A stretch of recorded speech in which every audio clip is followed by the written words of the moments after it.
अस्सलाम वालेकुम प्यारे बच्चों, कैसे हैं आप सब लोग। उम्मीद है आप सब लोग खैरियत से होंगे और विंटर वेकेशन के बाद अब सब लोग अपने अपने स्कूल्स जाने लगे होंगे। आज मैं आप लोगों के लिए एक बहुत मज़े की कहानी लेकर आई हूँ और हमारी आज की कहानी का नाम है कछुआ और खरगोश की कहानी।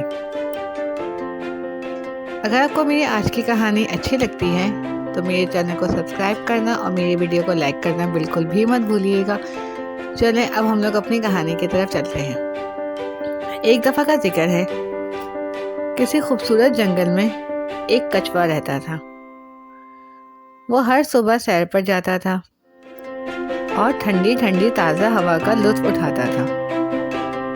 सैर के दौरान अक्सर उसे उसका नटखट दोस्त मिल जाता था।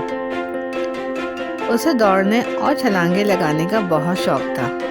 आपको पता है कछुए का नटखट दोस्त कौन था? कछुए का नटखट दोस्त था खरगोश। कछुए की हल्की रफ्तार देखकर खरगोश उसका मजाक उड़ाता था। तुम कितना आहिस्ता चलते हो, मुझे देखो मैं कितना तेज चलता हूँ। खरगोश उसकी बातों का जवाब नहीं देता था। एक दिन जब खरगोश ने कछुए को तंग किया तो उसने कहा, भाई खरगोश, गुरूर करना अच्छी बात नहीं। अगर हम दौड़ लगाएं तो क्या पता मैं तुम्हें हरा दूं। ये सुनकर खरगोश खूब हंसा और कहने लगा, ये दौड़ तो मैं ही जीतूंगा, चलो आओ दौड़ लगाते हैं। हार जीत का फैसला करने के लिए दोनों ने जंगल के सारे दोस्तों को बुलाया और ये फैसला हुआ कि जो पहले दरिया तक पहुंचा वो ये दौड़ जीतेगा। अब दौड़ शुरू हुई। 1 2 3। खरगोश बहुत जल्द तेज दौड़ता हुआ आगे निकल गया। कछुआ अपनी हल्की रफ्तार में चलता रहा, आहिस्ता आहिस्ता चलता रहा।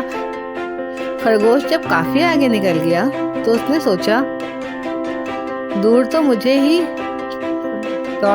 ही जीतनी है, क्यों ना थोड़ी देर आराम कर लूं। ये सोचकर खरगोश एक दरख्त के नीचे सो गया। दूसरी तरफ कछुआ हल्के हल्के चलता रहा और दौड़ जीत गया। खूब तालियों और सीटियों के शोर में कछुए का इस्तकबाल किया गया, जिससे खरगोश की आँख खुली और वो जल्दी जल्दी से भागता हुआ दरिया के किनारे पहुंचा।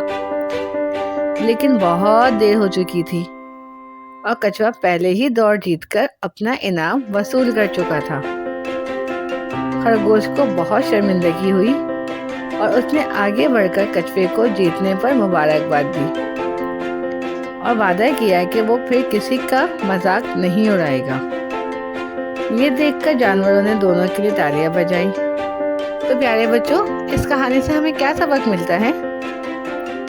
इस कहानी से हमें ये सबक मिलता है कि दूसरों का मजाक नहीं उड़ाना चाहिए और ना ही खुद पर कभी गुरूर करना चाहिए, क्योंकि गुरूर का सर हमेशा नीचा होता है और अल्लाह ताला भी गुरूर करने वाले को पसंद नहीं करता है।